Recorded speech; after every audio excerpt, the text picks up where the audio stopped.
is hemorrhage. Loss of blood from the circulatory system. ঠিক আছে? It may be external, internal or concealed. A major cause of shock, morbidity and mortality in trauma and surgery. Rapid diagnosis and early control is essential. তাহলে hemorrhage হলো যে loss of blood from the circulatory system is called hemorrhage. সহজ সংজ্ঞা। Classify haemorrhage, যদি আমরা classify করি তাহলে according to source দেখো আর্টারিয়াল, ভেনাস আর ক্যাপিলারি। আর্টারিয়াল ব্লাড চিনতে আমাদের খুব একটা কষ্ট হওয়ার কথা না, কারণ দিস ইজ কালার কেমন, ব্রাইট রেড। আর এই ব্লিডিংটা হবে কেমন, স্পার্টিং অফ ব্লাড। স্পার্টিং মানে কি, ব্লাডটা অনেকটা পালসেটাইল টাইপের, পালসেটাইল, এই যাচ্ছে আবার একটু কম, আবার যাচ্ছে এরকম। কেন? কারণ artery is directly related to the heart, systole and diastole, তাই না? হার্টের যে সিস্টোল এবং ডায়াস্টোল এর সাথে এটা কোইনসাইড করে, এই কারণে দিস ইজ পালসেটাইল অর স্পার্টিং। এবার যদি আমরা আসি ভেনাস, ভেনাস ব্লাডটা আমরা জানি যে এটা কার্বন ডাইঅক্সাইড যুক্ত রক্ত, সুতরাং এখানে কালার কেমন হবে, ডার্ক রেড। স্টিডি ফ্লো, মানে ফ্লোটা অনেকটা একই ধরনের, এটা সিস্টোল এবং ডায়াস্টোলের সাথে এটার ভেরিয়েশন হয় না। আর capillary ব্লাডও red but constant oozing হয়, এটা আস্তে আস্তে চুপাই চুপাই আসে, তুমি কোনো সোর্সই খুঁজে পাবে না, এটাকে বলে উজিং। অ্যাকর্ডিং টু টাইমিং, এটা খুব ভেরি মাচ ইম্পর্ট্যান্ট, যে অ্যাকর্ডিং টু টাইমিং যেটা আমরা ভাগ করি যে প্রাইমারি, রিয়াকশনারি এবং সেকেন্ডারি। প্রাইমারি বলতে কী বুঝি, at the time of injury or operation, তুমি যে সময়টা অপারেশন করতেছো ওই সময় যে ব্লিডিংটা হলো এটা হলো প্রাইমারি। অথবা যে একটা ইনজুরি হলো, রোড ট্রাফিক অ্যাক্সিডেন্ট, সাথে সাথে যে ব্লাডটা লস হয় এটাকে আমরা কি বলি, প্রাইমারি হেমোরেজ। রিয়াকশনারি হেমোরেজ বলতে আমরা বুঝি যে ইউজুয়ালি উইদিন 24 আওয়ার্সের মধ্যে যেটা হয়, most commonly within 4 to 6 hours যে ব্লিডিংটা হয় এটাকে আমরা বলি রিয়াকশনারি হেমোরেজ এবং সেকেন্ডারি হেমোরেজ, এই দুইটা বুঝতে হবে তোমাদের ভালো করে। সেকেন্ডারি হেমোরেজ দেখো আফটার 7 to 14 ডেজ, অপারেশান বা ইনজুরির 7 থেকে 14 দিনের মাথায়, usually after 7 days, within 14 days যে ব্লিডিংটা হয় এটাকে আমরা বলি সেকেন্ডারি হেমোরেজ। এখন বলতে পারো যে স্যার উইদিন 24 আওয়ার্সের মধ্যে তো এটা বুঝলাম, তাহলে আর হলো 7 থেকে 14 দিনের মধ্যে, তাহলে এই যে 24 ঘন্টা থেকে 7 দিন পর্যন্ত এই সময় যদি হেমোরেজ হয় সেটা কি? এই প্রশ্নটা আসে কি আসে না? কোশ্চেনটা তো করলে ভালো হতো, তো বললাম, তোমরা তো বললে না কিছু। ওই সময়টা এখানে কোনো আছে দেখো তো, এখানে এটা উল্লেখ নাই। তাহলে এই ব্লিডিংটা কী ধরনের ব্লিডিং, এটা আমরা অনেক সময় কোশ্চেন করি একটু বুদ্ধিমত্তার জন্য। তার মানে তোমাকে বুঝতে হবে যে আসলে রিয়াকশনারি এবং সেকেন্ডারি হেমোরেজের কজগুলো কী কারণে এটা হয়, তখন তুমি বুঝবা যে ওই সময় হলে তাহলে কী কারণে এটা হচ্ছে। অ্যাকচুয়ালি রিয়াকশনারি হেমোরেজ বলতে আমরা যেটা বুঝি সেটা হলো, দেখো ডিউরিং অপারেশান একটা পয়েন্ট থেকে ব্লিডিং নাই, ভালো, তুমি ফ্রেশ, অপারেশান তুমি করে আসছো, রুগী ভালো আছে, ব্লিডিং নাই, একটা স্পাইনাল দিয়ে মনে করো একটা অপারেশান হয়েছে, স্পাইনাল দিয়ে একটা অপারেশান অথবা জিএ দিয়ে, যেটাই হোক, দুইটাই তো অ্যানাস্থেটিস্টের কন্ট্রোলে। তখন যদি প্রেশার বেশি থাকে সে ওষুধপত্র দিয়ে, বিভিন্ন ধরনের ড্রাগ দিয়ে প্রেশারটা কমায় সুন্দরভাবে সার্জন যাতে অপারেশন করতে পারে সে চেষ্টা করে সেভাবে রাখার। অপারেশনের পরে যখন রোগীর জ্ঞান ফেরে তখন রোগী অনেক সময় চিল্লাপাল্লা করে, অনেক ছটফট করে, তাই না? তখন দেখা গেল যে প্রেশারটা আগে নিয়ন্ত্রণে ছিল, যে সময় তো অপারেশন হচ্ছিল সে সময় তো চুপচাপ ছিল, পরে যখন এরকমভাবে রোগীর যখন এক্সাইটেশন যখন বেড়ে যায়, স্ট্রেস যখন বেড়ে যায়, তখন এমনিতে তার প্রেশারটা বেড়ে যায়। তাহলে ওই সময় যে ব্লিডিং পয়েন্টগুলো ঘাপটি মেরেছিল, চুপ করেছিল, কোনো ব্লিডিং হয় নাই, ওইগুলো এবার কি হবে? ব্লিডিং হওয়া শুরু হবে। তাহলে একটা জিনিস বোঝো যে ইভেন্টের সময় কিন্তু ব্লিডিংটা হয় নাই, এটা ইউজুয়ালি 4 থেকে 6 ঘন্টা পরে রোগীর যখন জ্ঞানটা ফিরে আসে, যেমন স্পাইনাল বা সাবঅ্যারাকনয়েড ব্লক, যেটা পিছনে ইনজেকশন দিয়ে যেটা করি আমরা, এখানে যে কোনো স্পাইনাল বা সাবঅ্যারাকনয়েড ব্লক দিলে রোগীর প্রেশার কমে যায়, কারণ পেরিফেরাল ভ্যাসোডাইলেটেশন হয়। পেরিফেরাল ভ্যাসোডাইলেটেশন হয়, তো এখানে সিম্প্যাথেটিক ব্লক হয়। এই ব্লক হয়ে গেলে আসলে মানে তখন কি হয়, ব্লাড ভেসেলগুলো পেরিফেরিতে ডাইলেটেড অবস্থায় থাকে, তখন ওই ব্লাডগুলো সব পুলিং হয়, পেরিফেরাল পুলিং। তখন ব্লাডগুলো যে জমে ওই শিরা উপশিরা ধমন যেগুলো আছে, শিরা উপশিরার মধ্যে বিশেষ করে ভেনগুলো ডাইলেটেড হয়ে যাওয়ার ফলে ব্লাডটা ওইখানে পুল হয়, পেরিফেরাল পুলিং বলি আমরা। তো ওই সময় প্রেশার এমনিতেই কমে যায়। স্পাইনাল দিলে তার সাইড এফেক্ট কী? ওই পেরিফেরাল পুলিং হওয়ার ফলে প্রেশার এমনি কম থাকে রোগীর। 4 থেকে 6 ঘন্টা পরে, মানে 2 থেকে 4 ঘন্টা পরে বা 4-5 ঘন্টা পরে রোগীর যখন স্পাইনালের অ্যাটাক মানে যে ইফেক্টটা পুরাটাই যখন কেটে যায়, তখন তো রোগী হাত পা নাড়ায়, বা তখন কিন্তু আর ওই পেরিফেরাল যে পুলিং যেটা ছিল, ভ্যাসোডাইলেটেশন যেটা ছিল, এটা কিন্তু আর থাকে না। তখন কি হয়, ওই যার ফলে ওই সময় ডাইলেটেশন হওয়ার ফলে এবং প্রেশার কমে যাওয়ার ফলে রোগীর যে কোনো ব্লিডিং পয়েন্ট চুপ করেছিল, এই সময় যেয়ে দেখা গেল যে ওই সেই পয়েন্ট থেকে ব্লিডিং হওয়া শুরু করে। এই জন্য তাহলে রিয়াকশনারি হেমোরেজ কিছু কারণ আছে। রিয়াকশনারি হেমোরেজ যে কারণে হয় সেটা হলো এই যে রিগেইন অফ ব্লাড প্রেশার, একটা কারণ আমরা বলতে পারি যে রিগেইন অফ ব্লাড প্রেশার, অথবা যে withdraw from the effect of spinal or GA anaesthetic drugs, অথবা স্পাইনাল যে আমরা যে উইথড্রয়াল অফ দ্য ইফেক্ট, মানে ওই ইফেক্টটা সম্পূর্ণ ভ্যানিশ হয়ে যাওয়ার পরে বা মেটাবলিজম হয়ে যাওয়ার ফলে এই জিনিসগুলো কিন্তু হয়। তাহলে এখানে আমরা এটাও বলি যে রিয়াকশনারি হেমোরেজ হয় এরকম কিছু অপারেশনের নাম বলো। রিয়াকশনারি হেমোরেজ হয় এরকম কিছু অপারেশনের নাম বলো।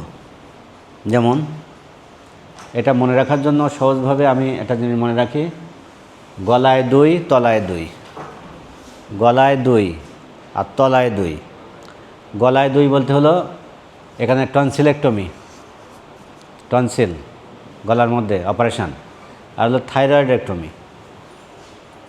দেখবা যে কোনো রোগীর টনসিল খুব নটোরিয়াস, কিন্তু যারা ইন্টার্নি ডাক্তার থাকে অনেক সময় দেখা গেল সকালবেলা অপারেশন করে স্যার বাড়ি চলে গেছে, হয়তো 2টার সময় বা 12টা 1টার সময় অপারেশন শেষ, হঠাৎ করে বিকালে ব্লিডিং শুরু হয়ে গেছে, গলা দিয়ে একদম পুরা কাশির সাথে রক্ত ভেসে যাচ্ছে একদম।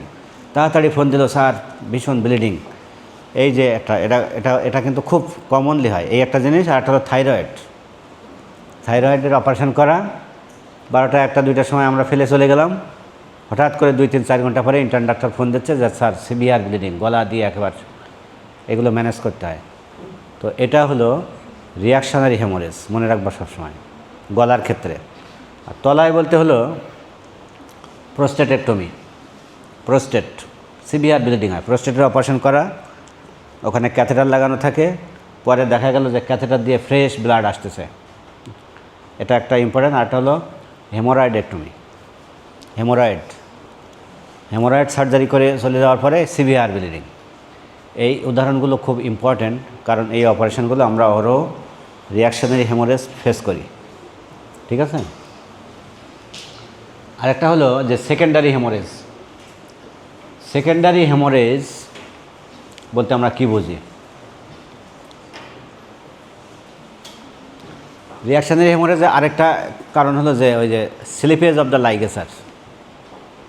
তুমি একটা ভেসেল দিয়ে ব্লিডিং হচ্ছিল, তুমি ওইটা একটা লাইগেশন করে দিয়ে আসছিলা, তখন প্রেশার কম ছিল, পরে যখন প্রেশার বাড়ছে ওই ধাক্কায় পালসেটাইল তো, তাই না, ধাক্কায় দেখা গেল ওই স্টেজটা আস্তে আস্তে ওই টাইটনেসটা আর নাই, এরপর আস্তে আস্তে ওটা একদম পুরো স্লিপেজ করে বাইরে চলে আসলো, এবার ব্লিডিং শুরু হয়ে গেল।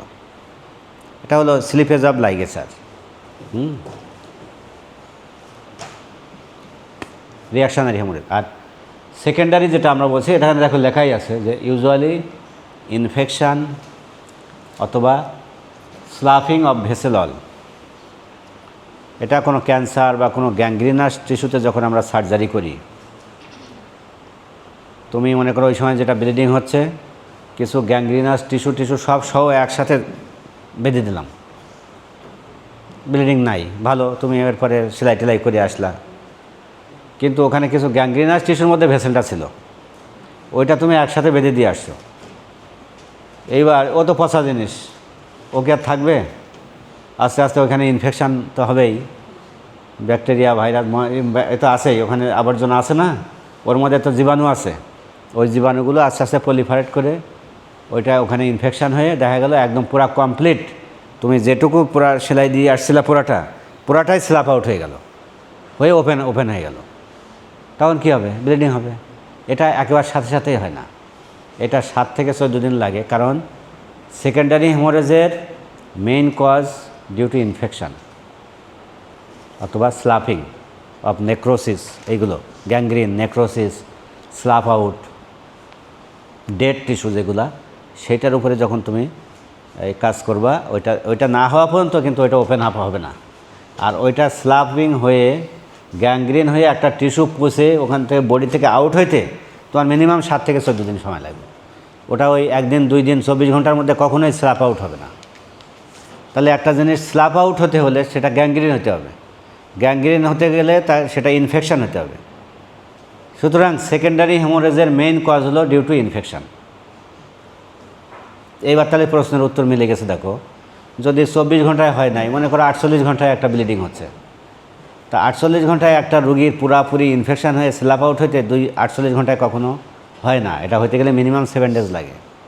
তাহলে এই মিন টাইমে যেগুলো হবে ইউজুয়ালি রিয়াকশনারি হেমোরেজ, বোঝা গেছে? আবার অনেকের 5 দিনের মাথায় ইনফেকশন, এখন দেখা গেলো একটা রুগী মানে ডেবিলিয়েটেড রুগী, ইমিউনিটি নাই, কিছুই নাই, তার 5 দিনের মাথায় তো তার স্ল্যাপ আউট হয়ে হেমোরেজ হয়, তাহলে সেটা 5ম দিনের মধ্যে হেমোরেজ হইলে তুমি যে বলবা যে না, it is not due to infection অথবা it is not due to secondary haemorrhage, এটা হলো রিয়াকশনারি হেমোরেজ, সেটাও বলা যাবে না। ওই রোগের ক্ষেত্রে তো আর্লি হয়ে গেছে, বেশি খারাপ, তার শরীরের মধ্যে ইমিউনিটি নাই। সুতরাং এই কজটা হলো ইম্পর্টেন্ট, যে কী কারণে এটা হয়েছে। কজটা যদি আইডেন্টিফাই করতে পারো, তাহলে তার কোন টাইপের হেমোরেজ সেটা তুমি নির্ণয় করতে পারবা। This is very much important. According to site, external bleeding, internal bleeding. আবার আরও একটা যদি বলি ইন্টেরো এক্সটার্নাল, সেটাও বলা যায়। এক্সটার্নাল ব্লিডিং মানে যে ব্লিডিংটা, যে ব্লাডটা দেখা যায়, এটাকে বলি আমরা এক্সটার্নাল। এখানে তোমার একটা রেডিয়াল আর্টারি ছিঁড়ে গেল, ব্লিডিং হচ্ছে, দিস ইজ এক্সটার্নাল। ইন্টারনাল যেমন ওই যে পেরিটোনিয়াল ক্যাভিটি হতে পারে, সলিড অর্গান রাপচার হতে পারে না, লিভার, স্প্লিন, এগুলো ইনজুরি, অথবা পেপটিক আলসার ডিজিজ দিয়ে যে ব্লিডিংটা হয় স্টোমাকের মধ্যে, এটা হেমাটোমেসিস হয় না আমাদের, হেমাটোমেসিস মেলে না। হেমাটোমেসিস যদি হয়, ফ্রেশ ব্লাডটা কফিং আউট হয়ে বের হয়ে যায় বাইরে, তাহলে এটা হলো ইন্টারনাল ব্লিডিং। তুমি চোখে দেখতে পাচ্ছ না ব্লিডিং পয়েন্টটা, বাট বাইরে বমি করার পরে তুমি দেখতেছো this is fresh blood, this is internal bleeding. আর মানে এটা তো কনসিল ব্লিডিংও বলে। কনসিল মানে কি? দেখা যায় না, তাই তো, ভিতরে কনসিল ব্লিডিং। কিন্তু কিছু কিছু কনসিল ব্লিডিং আবার বাইরে তুমি দেখতে পারো, যেমন মনে করো মেলেনা। মেলেনা যদি হয়, এটা তো অল্টার্ড ব্লাড, ডাইরেক্ট ব্লাড তো না, ওইটাই মেলেনা দিয়ে তুমি বুঝতেছো যে this is the evidence of bleeding from upper GIT. স্টোমাকের মধ্যে পেপটিক আলসার ডিজিজ দিয়ে যে ব্লিডিংটা হয়, যদি হেমাটোমেসিস হয়ে আসে ফ্রেশ, আর যদি ওটা নিচ দিয়ে স্টুলের সাথে বের হয়, দিস ইজ মেলেনা। তো মেলেনা তুমি চোখে দেখে কালো মানে ব্ল্যাক স্টুল দেখে তুমি মনে করতেছো যে this is blood, but it is direct evidence না, ইনডাইরেক্ট। সুতরাং this is concealed haemorrhage but revealed, concealed but revealed. তাহলে এই হেমোরেজগুলো আমরা আরেকভাবে ভাগ করতে পারি, যে revealed haemorrhage, concealed haemorrhage and concealed haemorrhage that revealed. এই মেলেনাটা হলো এটা, কনসিল্ড বাট রিভিল্ড। আর রিভিলড হেমোরেজ মানে হলো যেটা দেখা যায় এক্সটার্নালি, যেটা তুমি দেখতে পাচ্ছ। আর কনসিল মানে যেটা দেখা যাচ্ছে না। মনে করো স্প্লেনিক ইনজুরি, তুমি রোগীর কীভাবে বুঝবা? রোগীর তো বাইরে কোনো ব্লাড তুমি দেখতে পাচ্ছ না, পেটটা হয়তো ডিস্টেনশন হয়ে গেছে, রুগীর চোখ দেখলা এনিমিক, প্রেশার কমে গেছে, পালস রেট বেড়ে গেছে, রুগী কোল্ড ক্লামি স্কিন, শকে আছে, তাই না? এটা দেখে তো তুমি বুঝতেছো this is there may be haemorrhage, conceal haemorrhage.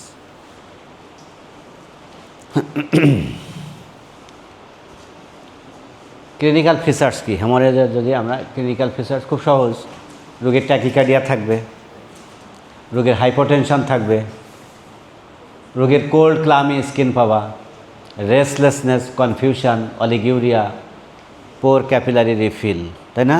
এগুলো পাবো আমরা। শকের যে মুহূর্তগুলো, শকের যেভাবে আমরা পাই সেইভাবে আস্তে আস্তে। লোকাল সাইনকে ভিজিবল ব্লিডিং পাবা, এক্সপান্ডিং হেমাটোমা পাবা, ব্রুইজিং পাবা।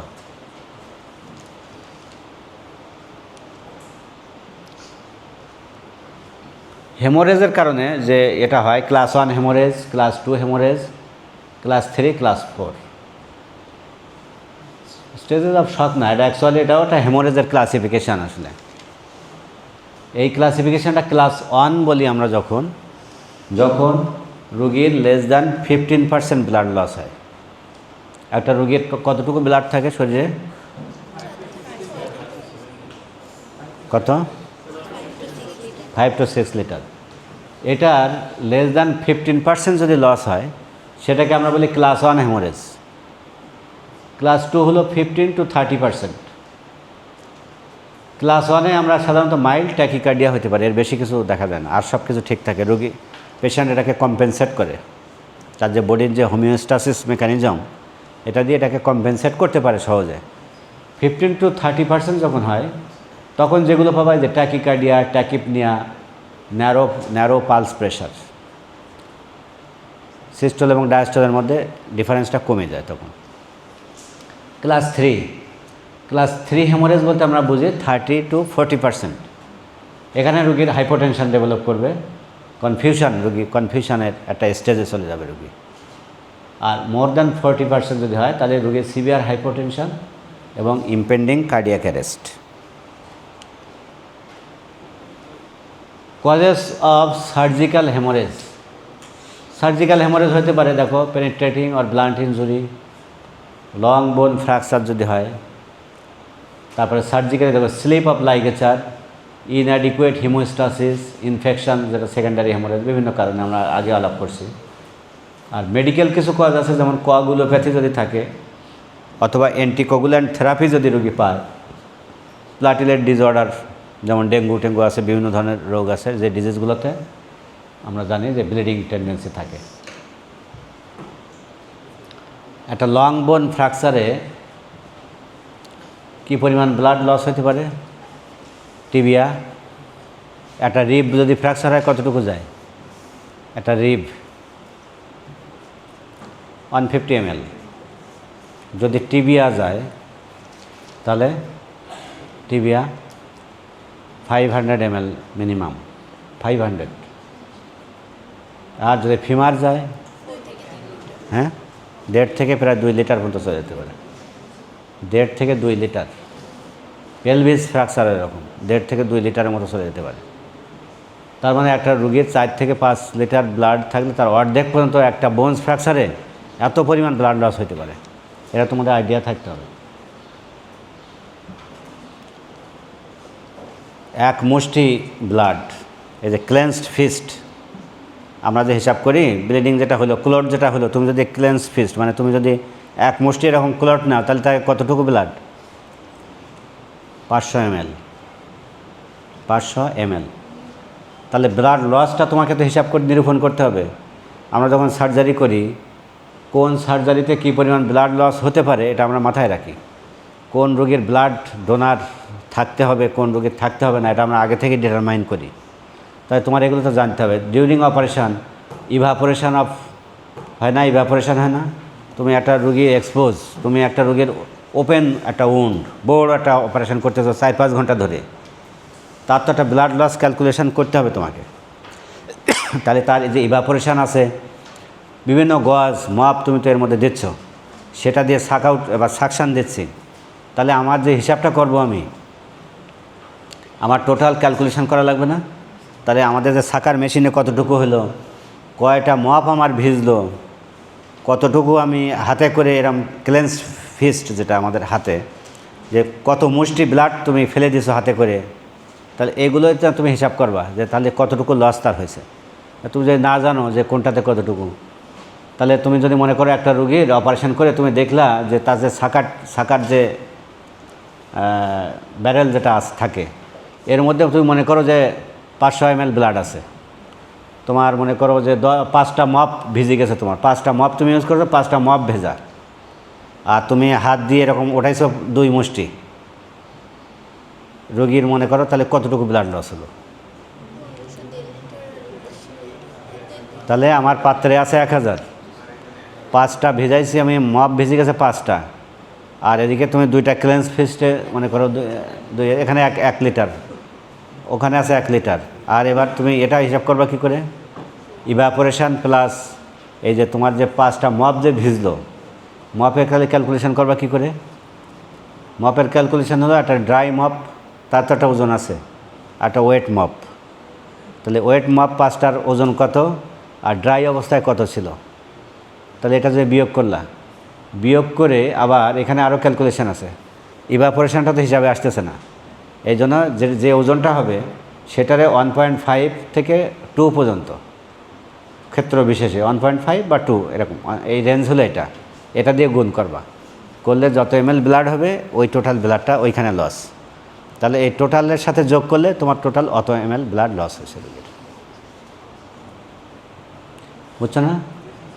এখন আবার অটো ট্রান্সফিউশনও করা যায়, মানে রোগীর দেখা গেল তোমার একটা রাপসার্ড একটোপিক প্রেগনেন্সি, তুমি খুলে দেখলা যে এর মধ্যে প্রায় 2 লিটার 2.5 লিটারের মতন ব্লাড, এই ব্লাডটা যদি স্টেরাইল ওয়েতে কালেকশন করে পদ্ধতি আছে, সেই পদ্ধতিতে ওই ব্লাড আবার ওই রোগীর শরীরের মধ্যে দেওয়া যায়, অটো ট্রান্সফিউশন, যদি সেই ফ্যাসিলিটি থাকে তোমার ওটিতে। আমাদের এখানে পারবো না, এটা নিয়ম নাই এটা।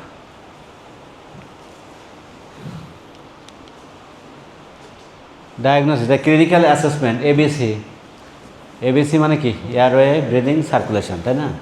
ক্লিনিক্যালি রোগী অ্যাসেস করবা ব্লিডিং হওয়ার পরে যে এয়ারওয়ে, ব্রিদিং এবং সার্কুলেশন এই জিনিসগুলো আগে ঠিক আছে কিনা, এরপর ভাইটাল সাইন দেখবা, এরপরে ইনভেস্টিগেশন করবা কি haemoglobin, packed cell volume, coagulation profile, cross match.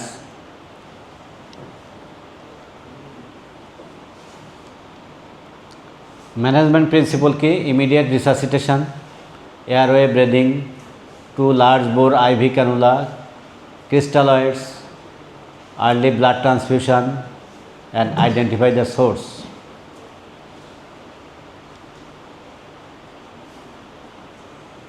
কীভাবে আমরা এই যে কন্ট্রোল অফ ব্লিডিং যেটা হয়, কীভাবে আমরা এই ব্লিডিংটা কন্ট্রোল করতে পারি, এটা একটা ইম্পর্টেন্ট জিনিস। যে একটা ব্লিডিং যদি থাকে, একটা রুগী, তুমি রোড ট্রাফিক অ্যাক্সিডেন্ট, তুমি পথ দিয়ে যাচ্ছ, তোমার সামনে একটা রুগীর ব্লিড করতেছে একদম পুরো, এখানে রেডিয়াল আর্টারি ইনজুরি, ব্লিডিং হচ্ছে তো হচ্ছেই, তোমার কি মেজার তোমার হাতে আছে? প্রথম কি দেখো? Direct pressure. তুমি যদি এখানে হাত দিয়ে এই জায়গাটা চেপে ধরে রাখো তাহলে ব্লিডিং বন্ধ হয়ে যাবে না? তাহলে ডাইরেক্ট প্রেশার একটা জিনিস আছে। টর্নিকুয়েট, তোমার হাতের পাশে যা কিছু আছে, একটা দড়ি আছে, একটা গামছা আছে, বা তার যে কাপড় পরা আছে কাপড়টা ছেড়ো, সেই পুরাতন দিনের সেই ছবির মতন নায়িকা দেখো না, নায়ক বা নায়িকা ব্লিডিং হচ্ছে তাড়াতাড়ি একেবারে জামা কাপড় খুলে একবার পুরা বেঁধে দিছে, এই কাজটাই তোমাকে করতে হবে। প্রথম কাজ হলো যা আছে তোমার, টর্নিকুয়েট দিলা, তারপরে কি হিমোস্ট্যাটিক সুচার। এবার তুমি মানে প্রথম কাজ তো তোমার তোমার কী করবে? এলিভেশন। তোমার হাতে ব্লিডিং হচ্ছে, সেটা যদি ডিপেন্ডেন্ট থাকে তাহলে কী হবে?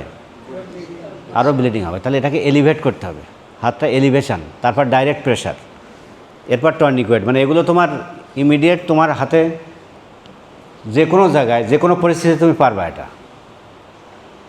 এরপরে তুমি ওই বাধা অবস্থায় এবার রুগীটাকে যদি তুমি নিকটবর্তী হাসপাতালে পাঠিয়ে দিতে পারো, তাহলে এবার আরও কিছু কাজ আছে।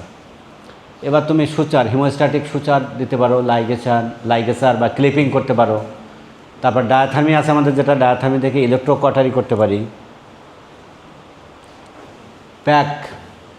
প্যাকিংও একটা আছে। প্যাকিং হলো যে তোমার ওই ডাইরেক্ট প্রেশার যেটা আঙুল দিয়ে হাত দিয়ে দিচ্ছ ওটা না, গজ পিস বা মপ যে কোনো একটা জিনিস দিয়ে এখানে দিয়ে বোটলা আর কি, যেটারে একটার পর একটা একদম ডাইরেক্ট ওই পয়েন্টে দিয়ে এইবার ভালো করে এটারে পেঁচাই দিলা, তাহলে ওই জিনিসটা ওইখানে প্রেশারে থাকলে ওইখান থেকে আর ব্লিডিং হবে না, এটা বলে প্যাকিং।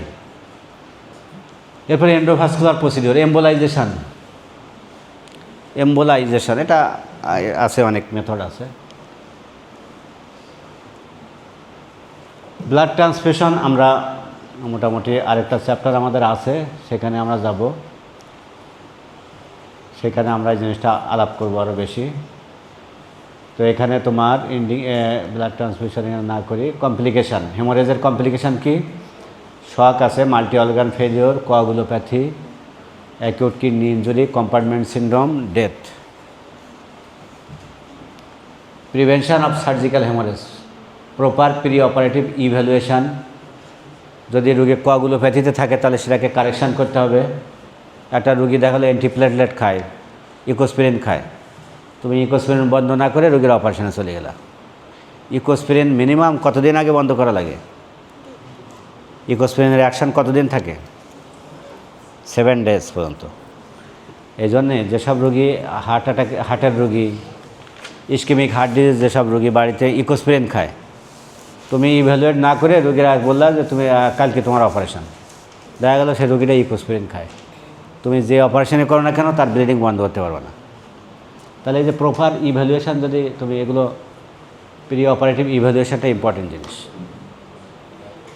একটা রোগীর heart attack, ischaemic heart disease, MI আছে আগে, তা সেই ইকোস্পিরিন খাবে না সে? আবার তুমি বন্ধ করে দিয়ে 1 সপ্তাহ বন্ধ করে রেখে দিলা, একটা অপারেশন করবা, তুমি 1 সপ্তাহ বন্ধ করে রাখলা, এখন তার যদি আবার হার্ট অ্যাটাক হয়, এখন কী করবা? তাহলে এরও নিয়ম আছে না? এই জন্যে how will you prepare a patient for surgery who is taking antiplatelet for a long time and he has the history of MI, এরও ম্যানেজমেন্ট আছে। তুমি 7 দিন বন্ধ করে রেখে দিলা, রোগীর 4-5 দিন পরে যখন রোগীর ভালনারেবল হয়ে যাবে তখন তো তার আবার একটা কুলট তৈরি হয়ে তার আবার হার্ট অ্যাটাক হয়ে যেতে পারে। তাহলে ওই জিনিসটাও যেরকম খেয়াল রাখতে হবে, এর অপোজিট দিকটাও খেয়াল রাখতে হবে। তাহলে তারও নিয়ম আছে, তার নিয়ম নাই?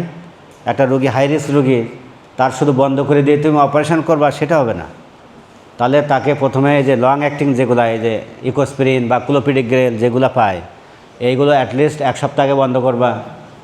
এরপরে তাকে লো মলিকুলার ওয়েট হেপারিন দিই আমরা, লো মলিকুলার ওয়েট হেপারিন, এটা আবার শর্ট অ্যাক্টিং, এটা ইনজেক্টেবল, সাবকিউটেনিয়াস যায় না। যে রোগী হার্ট অ্যাটাক করলে আমরা নাভির চারিধারে দেয়, দেখো না 5 দিন 7 দিন, শুনছো না? দেখছো তো? এগুলো লো মলিকুলার ওয়েট হেপারিন, ক্লেক্সেন, কার্ডিনেক্স, বিভিন্ন নামে পাওয়া যায়। এই লো মলিকুলার ওয়েট হেপারিনটা আবার শর্ট অ্যাক্টিং। যখন ইকোস্পিরিনের অ্যাকশান যখন কেটে গেল, তখন আমি আবার এটা দিয়েও রোগীর কোগুলেশন প্রোফাইলটা ঠিক রাখছি, তার রক্তটা পাতলা রাখতেছি, এটাও দিয়ে আমি 2-3 দিন চালাবো। কারণ রোগীর যদি আমি বন্ধ করি তাহলে আবার একটা হার্ট অ্যাটাক বা এমআই হওয়ার একটা সম্ভাবনা আছে। তাহলে তাকে লো মলিকুলার ওয়েট হেপারিনে যাইতে হবে প্রি অপারেটিভ পিরিয়ডে। যাওয়ার পরে 12 ঘন্টা পর দিচ্ছ, এটা দিনে 2 বার। তাহলে লাস্ট যখন তুমি অপারেশনটা করবা তার 12 ঘন্টা আগে একটা ডোজ শুধু বন্ধ করবা। এরপর তুমি অপারেশন করলে আর অত ব্লিডিং হবে না, কারণ আমি তো এটা তো শর্ট অ্যাক্টিং তুমি বন্ধ করে রাখছো একটা ডোজ। এবার অপারেশন করলা, সব কিছু ওকে প্রপার হিমোস্ট্যাসিস করে তোমার অপারেশন শেষ। 12 ঘন্টা পরে যে রোগীর আবার যদি সে খুব হাই রিস্কের রোগী হয়, তার ব্লিডিং বা তার ড্রেনে তুমি কালেকশনটা দেখলা, অ্যাসেস করলা, দেখলা যে না তেমন ব্লিডিং নাই, কিছু নাই, সুন্দর আছে, তুমি আবার ওই লো মলিকুলার হেপারিন যেটা ছিল একটু যে সাময়িক বন্ধ রাখছিলা ওটা আবার স্টার্ট করলা, তাহলে রোগী রিস্ক ফ্রি। সুতরাং এইসব জিনিসগুলো প্রচুর ব্যাপার আছে সবগুলা, শুধু এই বলে কথা না। একটা রোগী থাইরয়েডের ওষুধ খায়, একটা রোগী প্রেশারের ওষুধ খায়, একটা রোগী ডায়াবেটিসের জন্য ইনসুলিন নেয়, তাহলে এই যে এক্সিস্টেন্ট, একটা রোগী সিওপিডি আছে, একটা রোগী স্টেরয়েড খায়, এরকম হাজারো রকম তুমি তোমার জীবনে তুমি পাবা। একটা রোগীর এই সব রোগীরই তো অপারেশন করতে হবে। তাহলে এই অপারেশনগুলো করতে গেলে এই রোগীর হাউ উইল ইউ ম্যানেজ এবং কী প্রোটোকল আছে, কী নিয়ম আছে, এগুলো তো তোমার সার্জন হিসাবে তোমাকে জানতে হবে। এইগুলো জেনে তুমি ওই রোগীটা প্রপার যদি ম্যানেজ করতে পারো তাহলে রোগীর আউটকামটা ভালো হবে। আর তা না হলে ওই গদবাধা শুধু অপারেশন করবা টাকা নিবা, কিন্তু রোগীর কী হলো না হলো তুমি এই জিনিসটা মাথায় রাখবে না, এভাবে তো তোমার আউটকাম ভালো হবে না, রোগীগুলো খারাপ হয়ে যাবে। তো এগুলো তোমরা আস্তে আস্তে, যেহেতু সামনে 5th ইয়ার আছে, 4th ইয়ার আছে, এগুলো আমরা সব শেখাবো, অসুবিধা নাই, ভয়ের কিছু নাই। ঠিক আছে।